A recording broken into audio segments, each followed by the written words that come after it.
there's going to be hard times and resistance in life. At working for the Lord, there's going to be resistance trying to spread the gospel with somebody, and you're going to get that resistance, Brandon, with,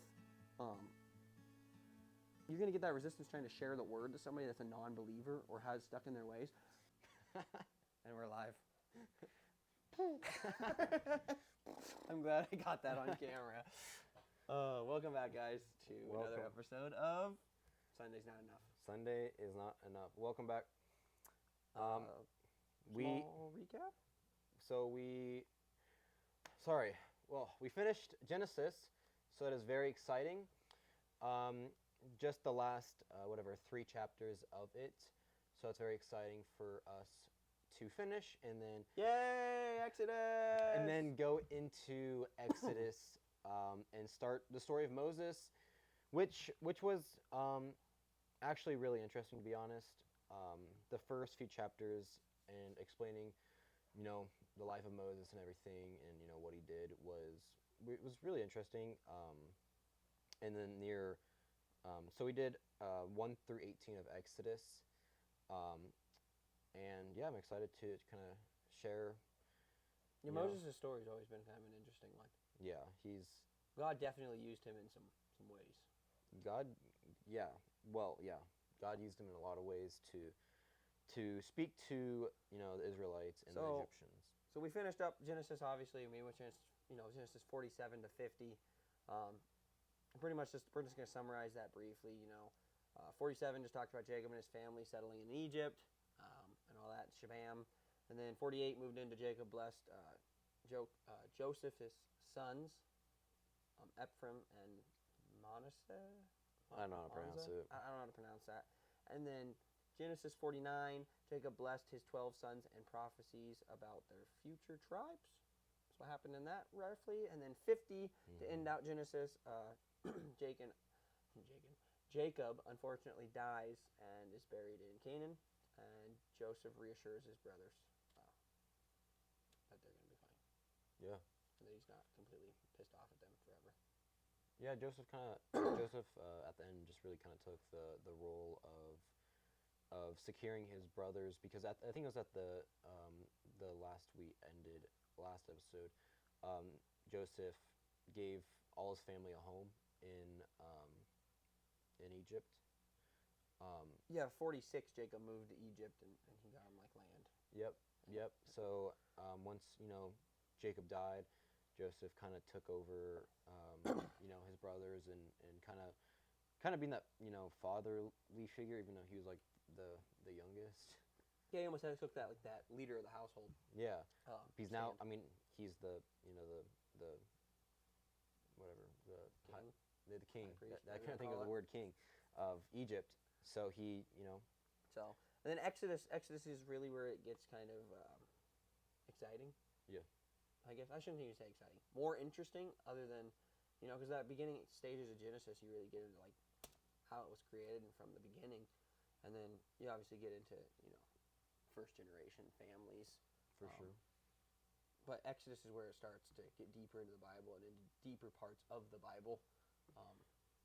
Yeah. Now we're kind of getting into that stage of where the Israelites are held captive by Egypt and Pharaoh. So. So we can get into Exodus a little bit, and I know we're going to focus a little bit on Moses tonight and his story and how he came and his beginning and where he enters this wonderful, wonderful story. Yeah, and I think Moses' story is probably the most, most known, the most widely known, even outside of the Christian culture. Everyone knows the parting of the Red Sea.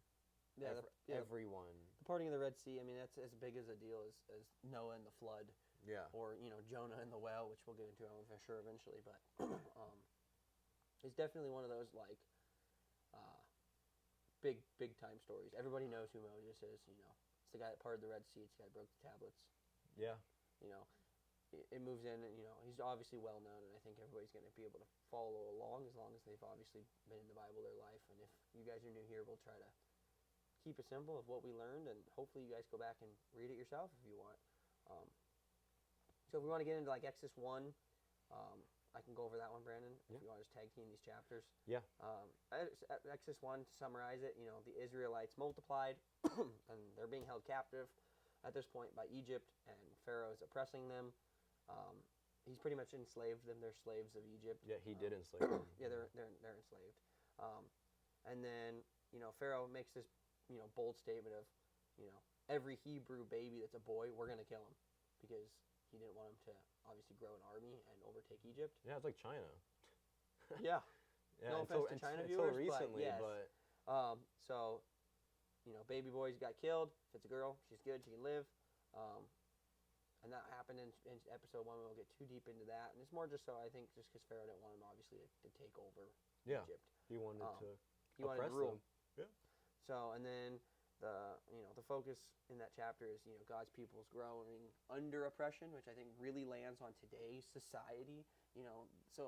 Big time media and, government and just daily things in our lives today, I feel like tries to oppress our religion and put us down and make us look like the bad guys. And it's almost really similar to the government that Pharaoh was running pretty much at this time. Right. And it's just the focus on that whole chapter is we're God's people. We can still love each other, love everybody else, and grow even under oppression and bad times. So Yeah, that's for pretty much sure. just chapter 1. Agree with me? Yeah. And then so Exodus 2 is where the story really starts.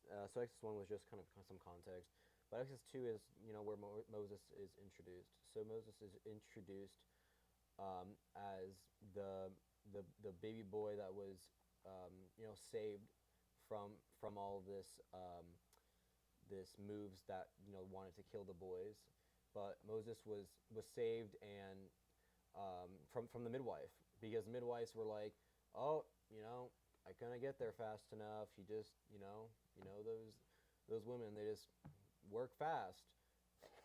so Excuse me. so he got taken away as soon as he was born, and they put him in a little basket, and the Pharaoh's daughter found him. So as time goes on, through his what do you call it, his teenage years and all that. I don't know if it said kind of how old he was, but he was hanging out and he heard an argument between an Egyptian and an Israelite, and since he was an Israelite but he was saved by the Egyptians, he felt more strongly towards the Israelites. So he basically kind of walked out there and was like, what's going on? And How can I solve this problem? yeah, and then it was kind of pointing fingers, and so Moses killed the Egyptian. And you can feel the animosity there. I mean, if you rewind a little bit, and I won't stick here too long so we don't run out of time, but you can feel the animosity there between, like, I mean, your father just ordered every baby boy to be killed, and here his daughter is bringing home a baby boy. Yeah, I don't even know if he knew, but Yeah. and I don't even know how old he was when he killed this Egyptian. I'm guessing he was 13, 14, 15, or maybe a little bit older. Yeah, somewhere in the high school range probably is what I'm Yeah. guessing.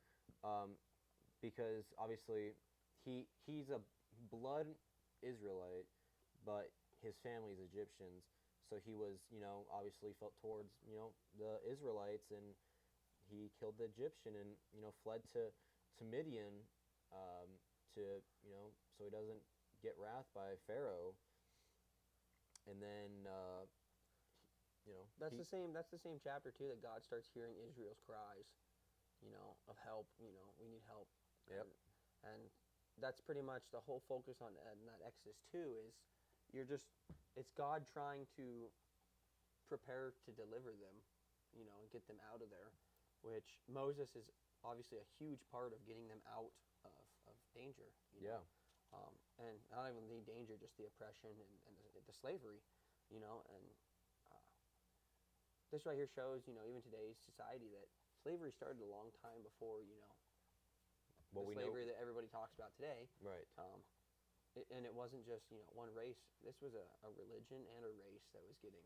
It was the whole culture. It was the whole culture that was. They were just slaves, and it didn't matter skin color or you know whatever. Egypt was just there to rule as much as they could. Um, and that was pretty much Exodus 2. It was just God preparing to deliver the Israelites, and get them out of there. And if you want, we can move into Exodus 3 here, and that's kind of the big story, and we can talk on this if we want, but that's the burning bush.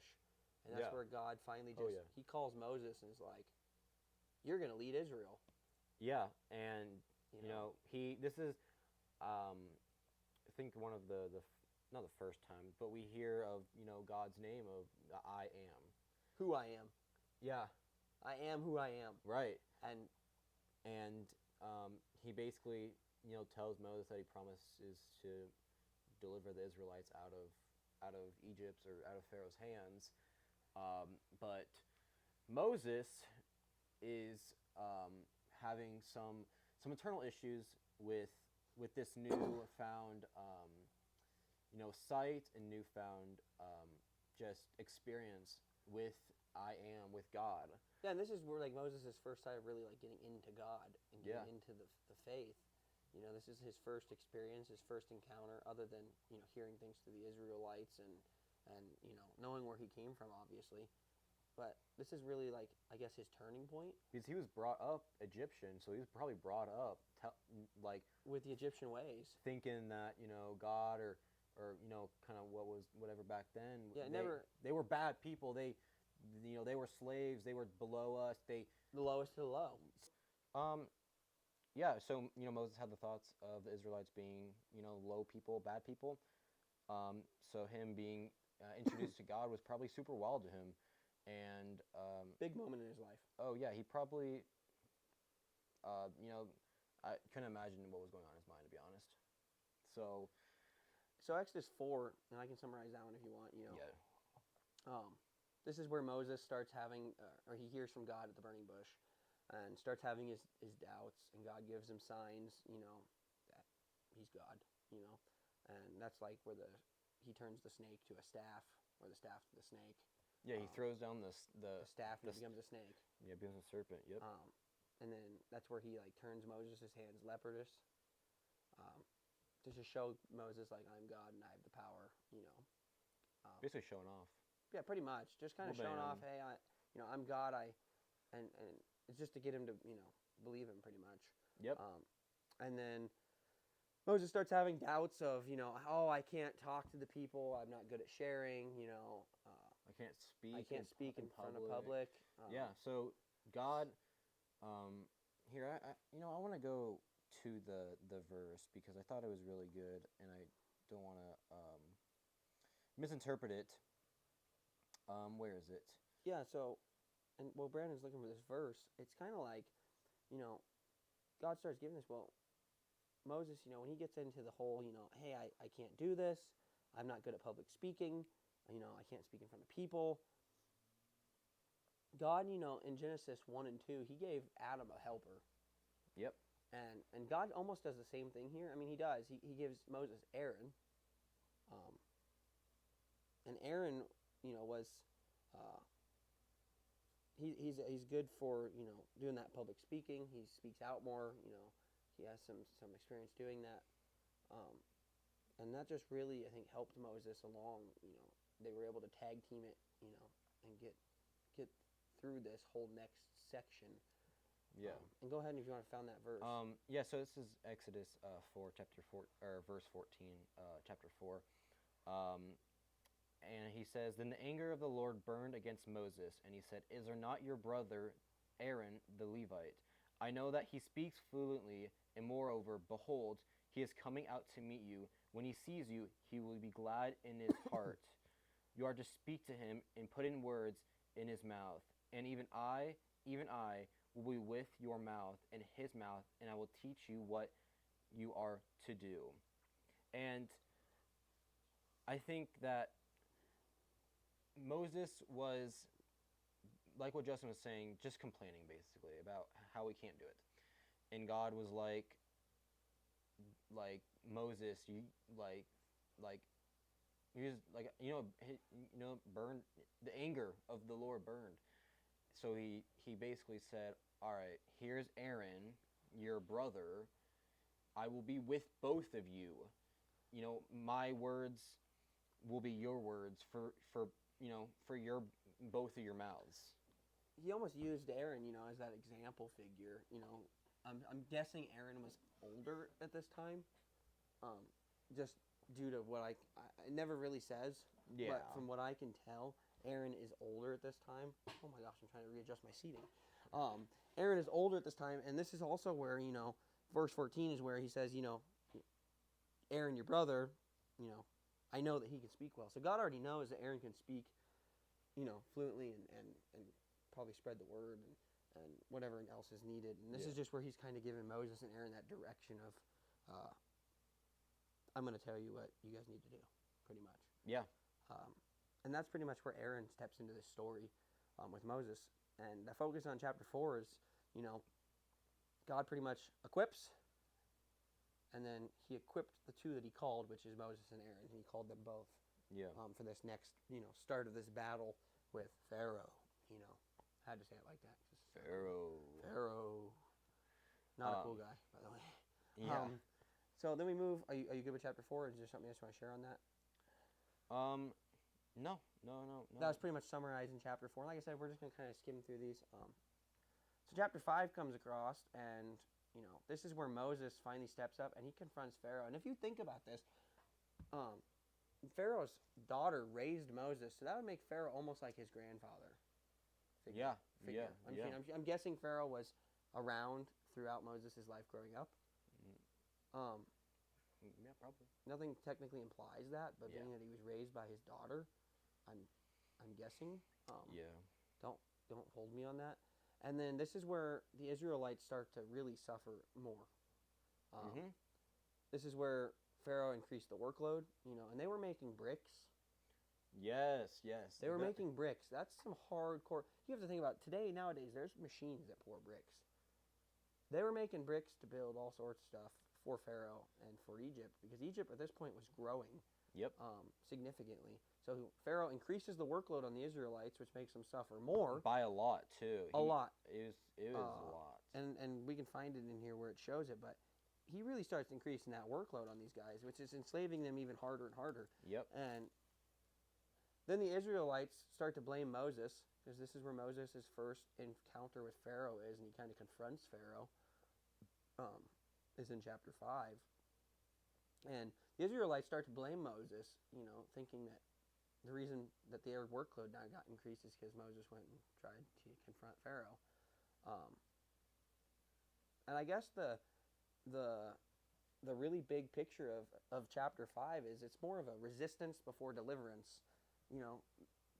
They resisted, or Moses put up resistance, and this is just leading up to God delivering Egypt, or delivering Israelites. It was a long process. I think even near the end of, I think near 16 or 17, they finally get delivered. Or it's a long process. It took years. And the hard thing too is people don't realize it, but chapter 5 is only 23 verses. It's a short one. It seems short, but that was probably a good period of time. Right. That could be months, weeks, years. We don't know.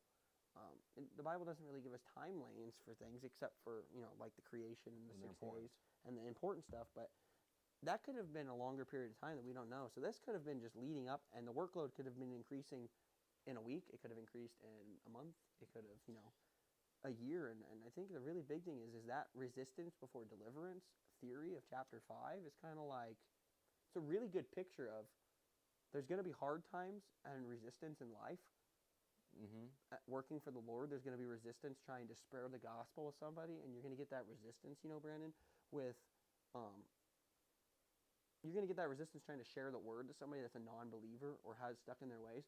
But you're going to get that resistance before they start believing you, for them to become delivered.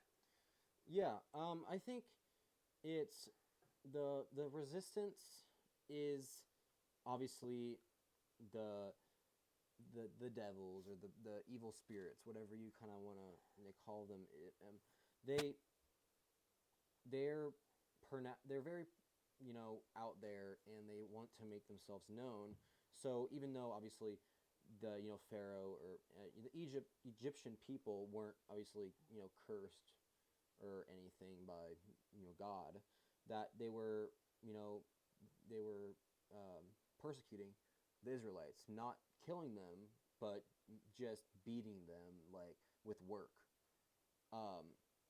So I think just the resistance of like Pharaoh to God Yeah. made him even it. I would have almost put it like a test for God of like, are you gonna save your people? Are are you gonna do something or not? But obviously, God, and in the later we'll talk about those, has the plagues. But Yeah. he hardens. Sorry, he hardens Pharaoh's heart More and more. on purpose. Yeah. So, yeah. And it's kind of like, I definitely think that resistance definitely kind of, the resistance that God gets here is definitely that Pharaoh's stubbornness in all these chapters, because we'll start getting into the trials and tribulations that Pharaoh went through, that God was pretty much giving to him, trying to open his eyes, and it's funny because like, this is a really good, Exodus is a pretty good book if you think about it in a nutshell, because it's like, God did all of this stuff that we're going to get into and put all these plagues and different things on Pharaoh. But right there shows you that we have an all-forgiving God, and he's willing to give you multiple chances. Yep. I mean, God gave Pharaoh multiple chances. Yeah. And it just kind of slowly got worse and worse. I mean, the first one was pretty bad that we're going to get to in chapter 7. That one right there, I'd be game over. Like, I'd open my eyes and be like, okay. So we'll jump right into Exodus 6, and we'll kind of zoom through this because we're going to have to get into 7, 8, and so on and so forth to get into some of this. Yeah, we got a lot of chapters left. We have a lot to cover. We'll speed up a little bit. Go ahead and hit 6 if you want. Yeah, so, chapter 6, God just reassures Moses, basically. Said, I have you, I am going to do this for you, basically. And Moses, by God, is told to go to Pharaoh again, and basically,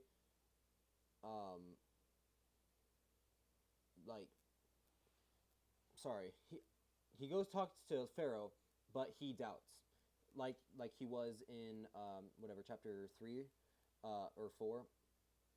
He doubts again, and make it very kind of vague. He doubts, and he has a hard time doing the things that God's telling him to do. Yeah, they're pretty much there to convince Pharaoh to let the Israelites come out of the land of Egypt. Yeah. So it's kind of like the like hard thing of like, it's hard to do things that like kind of like God's pushing you to do. Yeah, it's hard to try to, and that's I think the problem with a lot of non-believers. It's hard for you to be able to just drop what you're doing and do it God's way. Yeah, because you have self-doubt in your mind. We're human beings. Yep. And Moses was a human being just as we are. Yeah. Self-doubt works on our minds a lot, and I think that's a lot of what Moses had going on, was a lot of self-doubt. I mean, you got to think, like we talked about, he didn't get raised up in an Israelite family. He didn't get raised in the faith. And that's no different than any other non-believer or person that hasn't came to Christ. Yeah. It's a lot of self-doubt, I think, when it gets into religious things, especially here, because, Moses at this point knows God is real. He's starting to follow God. And I think it was a little bit of like, I don't want to let God down, too. It doesn't necessarily say that, but as a human being, I would imagine that would be in there. And, I mean, in this section, they're pretty much telling, like I said, go tell Pharaoh to deliver the people out of Egypt. And, I mean, it's not like God was taking everything from Pharaoh. He just wanted the Israelites out of Egypt and not to be enslaved. But, selfishly, Pharaoh seen the Israelites as, well, I'm going to put it completely blunt, cheap labor, slaves. Yeah. I mean, technically, he just had to technically feed them. Yep. And that was about it. Yeah, barely. And he probably barely did that. So, And that was pretty much chapter 6. It's more just like God's promises and deliverance, and I think we can really, it shows a lot of God's faithfulness. Yeah. Yeah. That's like a big focus point of chapter 6, at least what I got from it. I don't know. I'm sorry about that. At least from what I got I think from this it. the whole story of Moses is just kind of leaning towards the faithfulness of God, and Moses' story just basically puts into words of our struggles, our everyday struggles of. I'm guessing him going up to Pharaoh is almost like us going up to a random person and trying to tell him about God at the end of the day. Even though he wasn't like going up to Pharaoh and being like, God is real, like Yeah, he loves wasn't. you. It's more he was talking to him about like these guys are like, why are they enslaved? Like, you know, God is gonna do these like bad things if you don't let them go. But Pharaoh didn't care. So moving on to chapter 7. At this point, in verse 9, it says, verse 7, it says Moses is now 80 years old.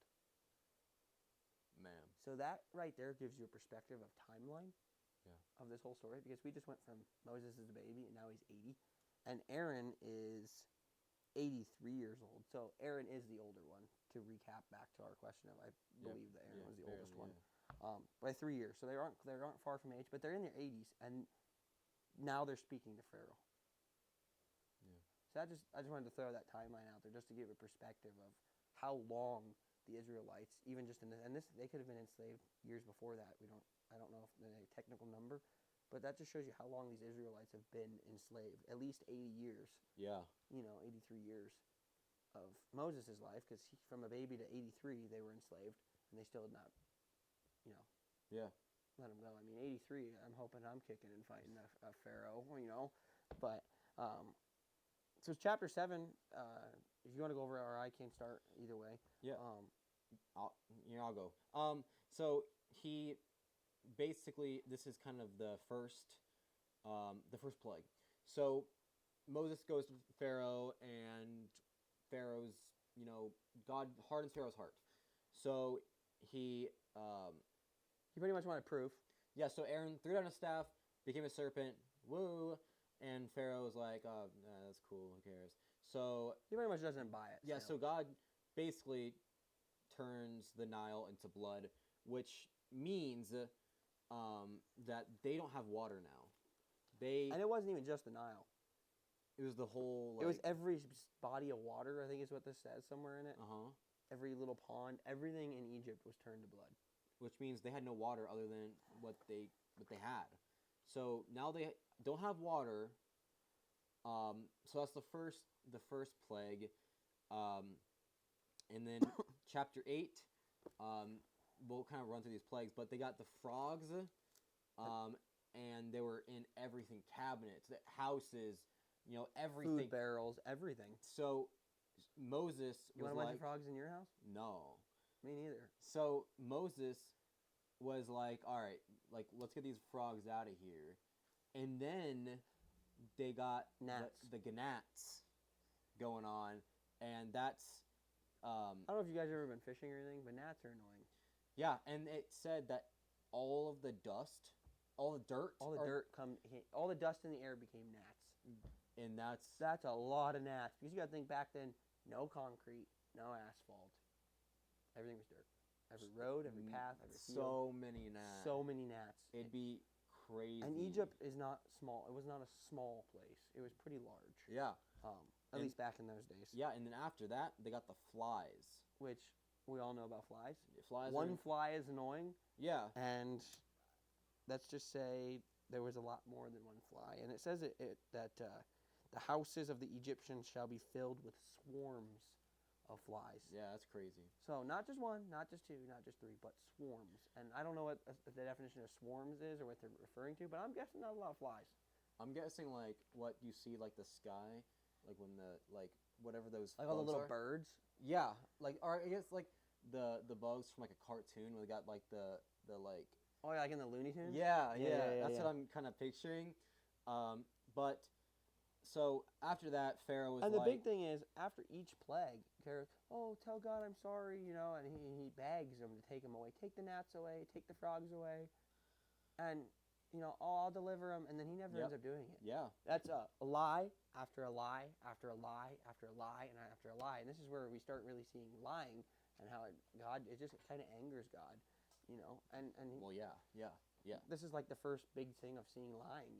We see it in, Genesis 1:2, if we rewind 2 weeks ago, about, Eve lying about, well, Adam, didn't tell me I couldn't eat it or whatever she said.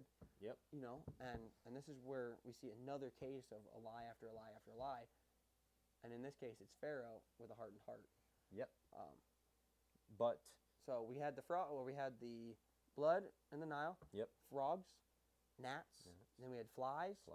And then in Exodus 9, they target the livestock. Oh. The livestock die. They killed everything of livestock. Boils on people, which are like blisters. Yeah, gnarly blisters, usually infected, pus-filled. Yeah. Boils are just a nasty. And then hail, which destroys the crops. And I bet their wagons and stuff back then got some major hail damage. Yeah. So now they don't have livestock. They don't have. They're in pain. They're in pain, boils. And they don't have crops. They don't have water. They were just infested with frogs, gnats, and flies. The crazy thing about the boils, if we go back to the 6th plague, because that's what it was. Yeah. The 6th plague of boils, it says right here in verse 9, it says, "It shall become fine dust over all the land of Egypt and become boils, breaking out in sores on man and beast." So animals in that land was even getting boils. I wonder if that's how they died. And that might be why, or how the livestock was dying. Yeah. Because I'm guessing boils are not going to be a friendly thing to have. Yeah. And the really cool thing about this whole thing too is we get to see that God kind of works in stages of 7. Yeah. And that's a really cool thing because it's like he built the whole world in 6, took the 7th day, Sabbath, rested. Right there was a 7-day period. And now we see in 7 days, he's put Egypt through turmoil, pretty much. Yeah. And all of this he's just trying to do is to get through to Pharaoh to free my people. Yep. And that was pretty much chapter 8, 9, and now we move into chapter 10. Locust? Is it locust? It's locust. And then... and locust, locusts are very nasty critters. They will eat crop. They will eat everything. Yeah. And they're not friendly critters. And right here and I'll find it here, Brandon, if you want to continue on with chapter 10. Chapter 10. Yeah. So after the locust and they have a darkness strike of Egypt. Pharaoh compromises, whatever that means for him. But refuses to have a full, to let the Israelites go fully. So God's like, all right, Moses, they're going to have it bad. If Pharaoh doesn't finally do something, the land and everything is going to be bad. Was that the darkness? No, this is all kind of, maybe. In chapter 10, verse 4, it says, "For if you refuse to let my people go, behold, tomorrow I will bring locusts into your country." And this goes back to the locusts. Yeah. And this shows you what they did here. "And they shall cover the face of the land, so that no one can see the land. And they shall eat what is left after the hail, and they shall eat every tree yours that grows in the field." So they're eating whatever crop is left. They're eating trees now. So you can kind of imagine how barren wasteland that Egypt is becoming. And it's a sandy climate already, so it's not like there's a lot. Yeah.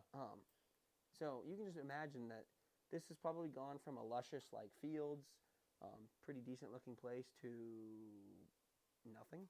Yeah. Nothing. It's a literal fallout. I'm sure that the houses and stuff took damage from hell. I'm sure that the frogs ruined a bunch of stuff. I'm sure there's people dying from dehydration and starvation at this point. Yeah. So, after that, the God warns them, and he gives them the final plague of darkness and plague. Yeah, well, the final plague will gotcha. be the death of every Egyptian firstborn. Yeah, he was going to kill the firstborn of every family. And it talks about in here, if I remember correctly, that it says in verse 5, and every firstborn in the land of Egypt shall die, from the firstborn of Pharaoh, who sits on his throne, even to the firstborn of the slave girl, who is behind the handmill. Yep. And all the firstborn of the cattle. So it wasn't even just people's firstborn. If you had a cow that Everything. had a calf the year before, and it takes about a year and a half to 2 years to have a full-grown cow. So if you have a calf that's born a year and you just waited for it to grow and it was about done, it died. And it probably died. It died from plague, so you're not going to be able to eat it, more than likely. So that just put even more heartache on everybody, because the food that they just grew for a year that didn't die from the hail, that they may still have, is now toasted.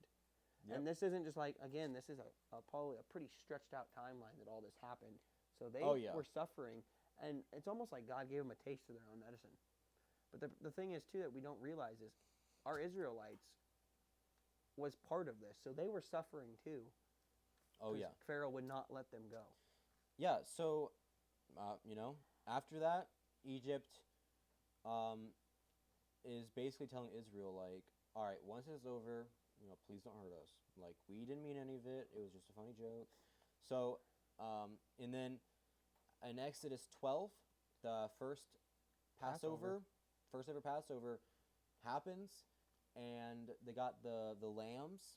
Yep. And every household takes a lamb. There's a bunch of like rules, but every household takes a lamb for whatever, how many people are in it, and you take the blood and put it on the doorpost. The doorpost to basically protect the house of the Israelites' houses, because if you don't have the blood, then you're most likely an Egyptian. And God was sending the destroyer in at this time, is what it says, at least in my translation. Yeah. And at this point, the destroyer, God just said, if there's not blood on your doorframe, the destroyer's going to go into your house and destroy it. Yeah, which is most likely going to be the Egyptians. Correct. And that's how they were kind of weaning the Egyptians out and knowing which is which. This house has blood on it. It's an Israelite. Let's move to the next one. And Yep. as brutal as that sounds, God warned Pharaoh 7, 8 times before he did this. I just imagine like a huge armored person, like almost like an archangel. Yeah, almost like a Terminator meets like a Michael Myers, but with armor. They both walk really slow, but are insane. Michael Myers in night uniform. Yeah, basically, that'd be crazy.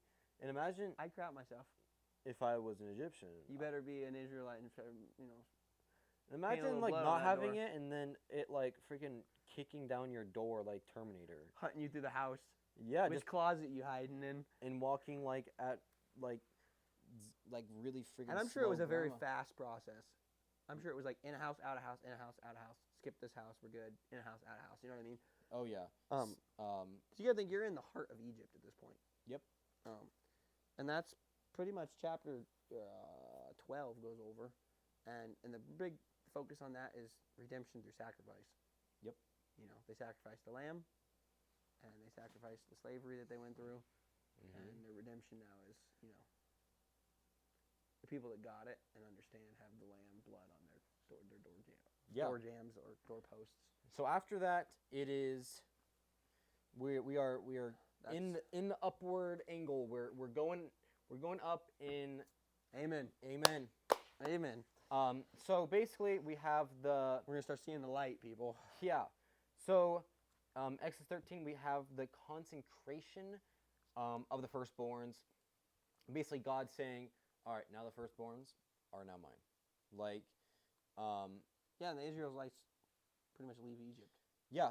In chapter 3, it says, "Sanctify to me every firstborn, the first offspring of every womb among the sons of Israel, both man and beast, it belongs to me." So now that he killed every firstborn of the Egyptians, and now of the Israelites, he said, every firstborn is now mine. You just got a lot of cattle too. Yeah. Sorry, I am a cow guy, and that you just got a lot of cattle because he killed the firstborn cow of the Egyptians too. So that means he gets the livestock too. Yeah. So he didn't only just get the firstborns of everybody else, but he also got a good amount of food to feed all those people too. Um, and yeah, and I think the focus in that chapter 13 is definitely that's kind of like God's guidance and like ownership of his religion. Yeah. And then they have the feast of the unleavened bread. That every person should have unleavened bread, and if they have leavened bread, they will die. Yeah, pretty much. Yeah, they'll die if they have leavened bread. So from now on, they have leavened bread during this Passover. So that's kind of the first thing we hear about the Passover, and then he leads Israel finally, now that they've got this stuff done. They're now out of Egypt, which is a huge success. And this is where God's leading them as a reference point by the cloud of fire. Yep. That's pretty much Yep. It says in verse 22, the pillar of cloud by day and the pillar of fire by night did not depart from before the people. Yeah. So Israelites out now, and yeah, they were camping on like the edge of the wilderness. And then 14. This is probably one of the most known Bible stories in the Bible. And like we said earlier, this is kind of where, it leads, or it's kind of equivalent to like the Noah story or Jonah or in the whale and stuff like that. And that's crossing the Red Sea. This is where Moses brings them across the Red Sea. Yeah, so they leave, and then Pharaoh is like, actually, you can't leave, and he chases him. Yeah, he sends soldiers after him. Yeah. Egyptian soldiers. Don't think the Pharaoh got off his lazy butt and chased him. He definitely sent soldiers after him, and this is where God, parts the waters, lets the Israelites cross, and then as soon as they're across, he drowned the Egyptian soldiers. Everything. Everything. Horses. It didn't matter what was everything. in there. And what's cool about it, today's science is they've done dives like in the Red Sea, and they find, evidence of this, which is really cool to know. But this is where God pretty much, that he delivers the Israelites to Israel. Yeah. And he drowned the Egyptians that were chasing him. And this is the deliverance we're talking about. So the main focus right there is the deliverance through the faith. And that just shows you right there, as long as you're faithful to God and obedient, then he'll deliver you to the end. Yep. And finally we see that, they're saved. They're out of, slavery, and they're going to now be starting their lives with God. Yep. And I think that's one of to me, it's almost one of the biggest wow moments in the Bible, because God parted the sea, let them cross, danger is coming, and God saved them after all of these trials and tribulations and wiped them. And I think that's really a big eye opener for even people back then, because they now see that God came through and delivered them. Yep. If that makes sense, or am I just rambling? No, no, that makes sense. 15's kind of a short and sweet one. This is like singing. This is Moses' victory. Songs. This is Moses singing his heart out. So he's doing the humble. He's praising for victory.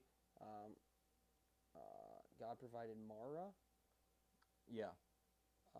And then 15's just kind of or manna. Sorry. Is it manna? M-A-N-N-A. Is it M-A-R-A-H? Oh, maybe we're talking about something different. Oh, maybe we're talking about something different. That's true. Anyways. Oh yeah, we are. Yeah, we're talking about something big. Yeah. Continue. Sorry. Yeah, right here it says, then Moses made Israel set out from the Red Sea, and they went into the wilderness of Shur. They went 3 days into the wilderness and found no water. When they came to Mara, they could not drink the water of Mara because it was bitter. Therefore it was named Mara, and the people grumbled against Moses, saying, what shall we drink? And he cried to the Lord, and the Lord showed him a log, and he threw it into the water, and the water became sweet. That'd be sick. Imagine having sweet water. It'd be like, boom, done. Sweet water's water. good, Yeah. Hopefully not a Sharpie, but, you get the point. So that's pretty much Exodus 15th, and I guess the main focus on that, just to sum that one up, because it's kind of not a long chapter. It's just worship and provision. It's worship. You worship the God, and that's kind of it's kind of a reflection too of you worship God and God will provide. Yeah. Yep. Moses reached out to God after he worshipped God for saving them, and God provided. Yeah. So Don't know if you have anything extra on 15. no, that was super super. It's short pretty. and I mean, sweet. it's a pretty Yeah, short it's one. perfect. And then, so 16 and 16 and 17 are kind of the same thing, but so 16 people are hungry. They're complaining to Moses. They're complaining to God, dude, we're hungry. So We're gonna die. yeah, so God sends Food. manna and quail, and he has like the bread falling from the sky. Yeah, it literally says like food from heaven. Yeah. So and he has quail coming in and they're feasting now. And he so the Sabbath, he instructs them to get rested on the Sabbath and don't gather food on that day because they're not supposed to be working. So they didn't not supposed to gather any food. And then they're like, oh man, we're thirsty now. Like we just had all that bread, our mouths dry, we're thirsty. And Moses strikes the rock of Herod, and boom, water starts flowing. And then the Amaleks. Yeah, the Amalekites. Is that what it is? Amalekites. I have Amaleks here. And However you pronounce it. they Bible names. this is kind of fast forwarding. Sorry. They attack.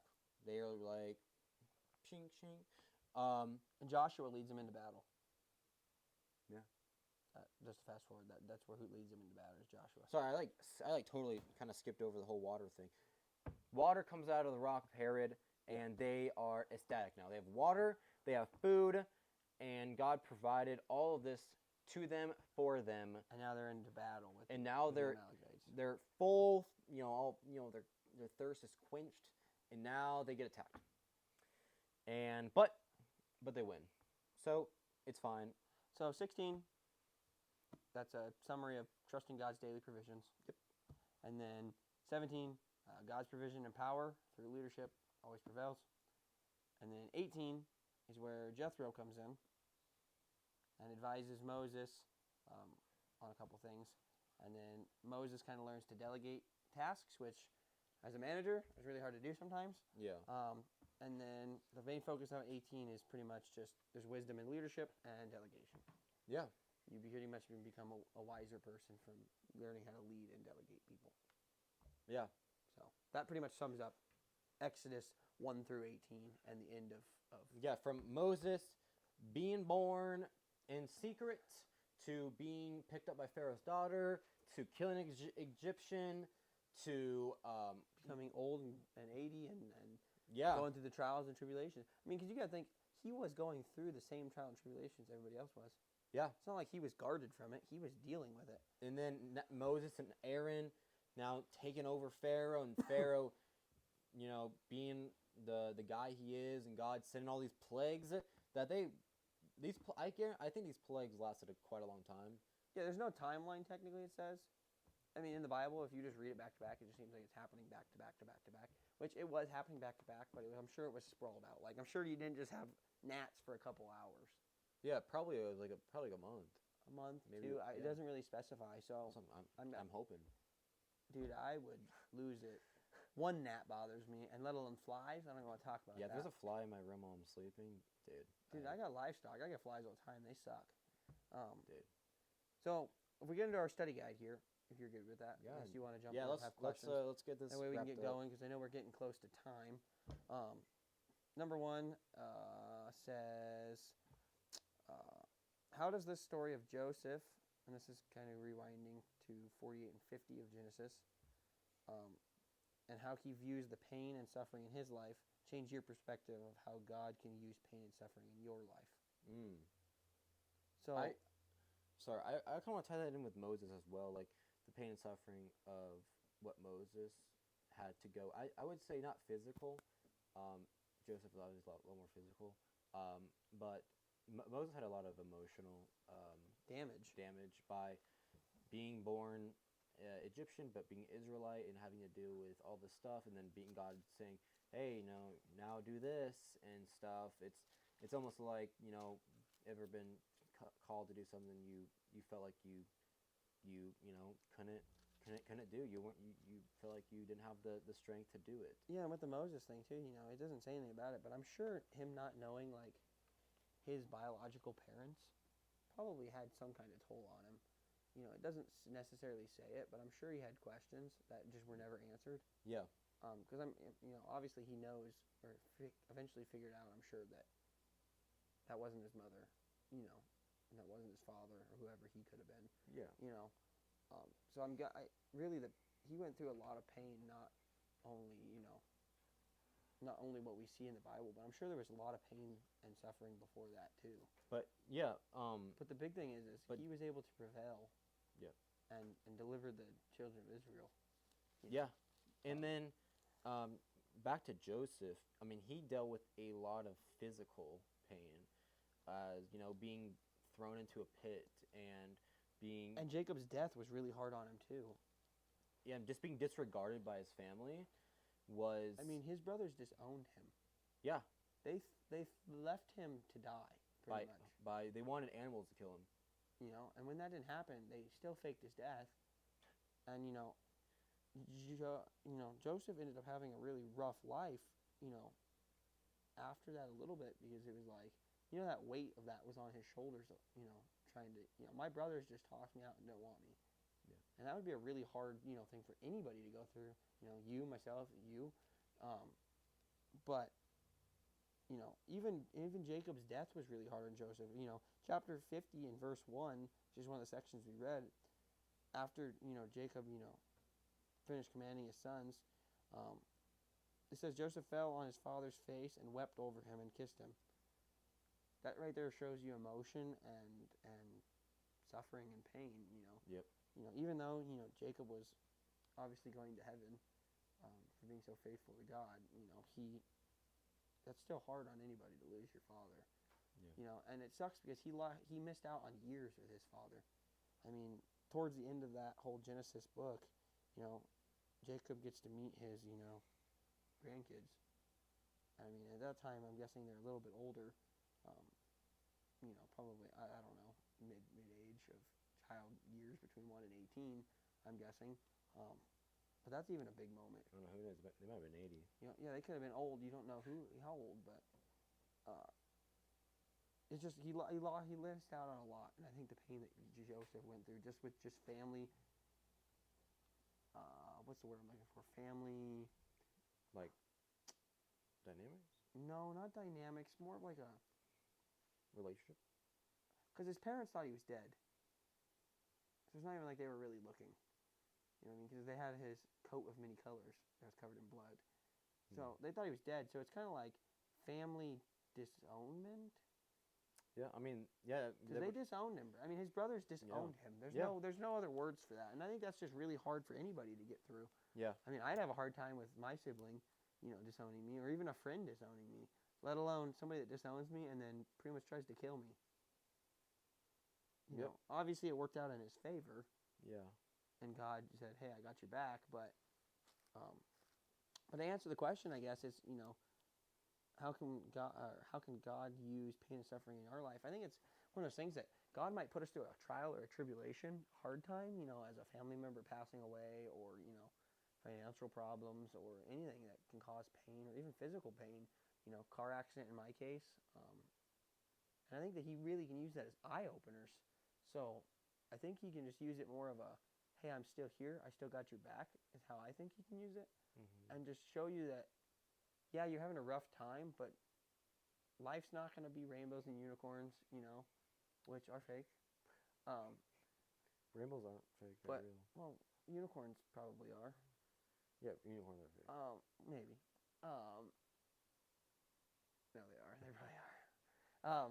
But I think it really is just a good reminder of, hey, I got your back, and I'm not going to leave you, no matter how hard it gets. Yep. And no matter how hard you guys are having with anything in your life that's really hard, not to be preacher Justin over here, but just remember, God's got your back.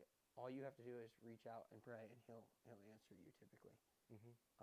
always. He'll always answer you. It just might not be the way you want him to answer you, but he will answer you. Yeah, and the plagues that he cast um, were big signs. Basically, they were signs that I would like, as in like the magnitude of like way he was trying to tell Pharaoh like, this is the power I have. Like, don't mess with me. Don't mess with my people. But to dial that back a little bit is he was letting Pharaoh know that he's real and that he has a bunch of power. Yeah. So,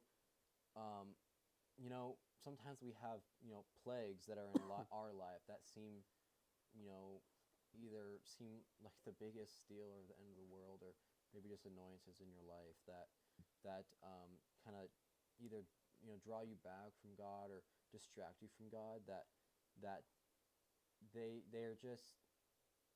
almost like tests, but he wants you to decide where you're gonna go and where your heart truly is, because how you react to that test or that plague really shows Where your heart is. where you're standing with God, and how you will actually, depending on how the severity of what you're dealing with in really hard times, how you'll react instantly of, all right, running to God, or I'm gonna go run towards My closet. the world or my closet. But yeah, the plagues are in this story a huge thing. Like, basically, they're more annoyances. They're not. I mean, they're annoyances. They're not physical plagues. God's not like the one of them, the blisters and stuff. Well, I'm just saying, in today's world, is God's not going to go down and throw boils on everybody.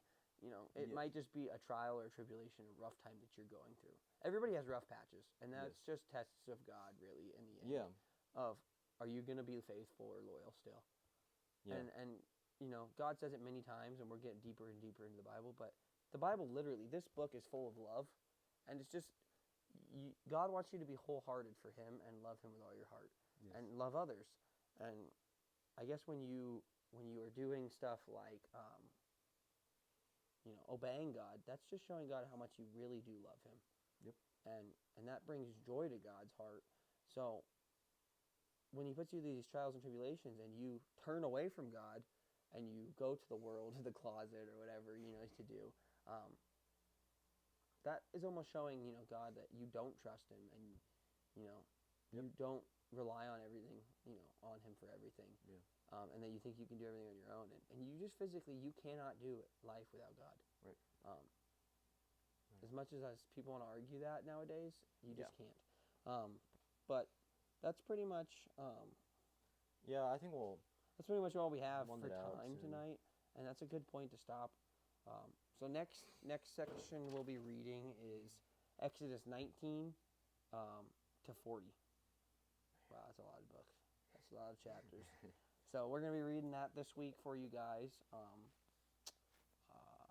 Brandon is going on a trip this weekend. So are you. So hopefully we both have some safe travels, and we can get back here safe and be able to do our reading while we're out of town. We're not doing a trip together. Yeah, it's a separate trip. We will be doing a trip, and we'll vlog some of it coming up in June with our families. Kind of a group trip. So it'll be kind of fun. Yeah. And hopefully we get some good content for you guys then. And maybe we can even do not a Wednesday night podcast, but maybe something, and get our other little brother on here. Because I think you guys will have a hoot with him. And maybe even the wives. Or the baby. Yeah. We'll have the baby on here. So, the views are going to be real. So if Brandon wants to go ahead and pray us out. I'll close this out. We can go from there. So. Yeah, dear Heavenly Father, Lord, I just want to thank you for this time that we get to have, that we get to share, just the word with these people, and help, just understand the ways God's trying to speak to us, and that we can learn from Him. And I just pray that through these trials and tribulations that God sends us, these plagues that we interact with in our everyday life of big things, just to annoyances in our life, that we can always we always run back to God, that even when things kind of get hard, or we can't always go back to the world, or to things that we're maybe more comfortable with, or know more, that we have to go to God to get to know him more, so we can feel more comfortable with him, because sometimes we're just not comfortable, or sometimes we just are scared to go to God because we've messed up so bad, or that we've almost too far gone to even reach him, that this it's not real, it's a lie, that we can do these great things, and like Moses, that he was just so scared to speak in public, or even speak to Pharaoh, you're our Aaron, basically, you're our friend, that we can always guide on to put the words in our mouths, to say the right stuff, and to say the right things to people that are in need of it. So yeah, I just thank you for everything that we are able to do, and yeah, just bless you. We love you. We praise you, and we cherish you, Lord. Amen. Amen. And stay tuned for next week, and Yeah. thanks for watching. Thank you.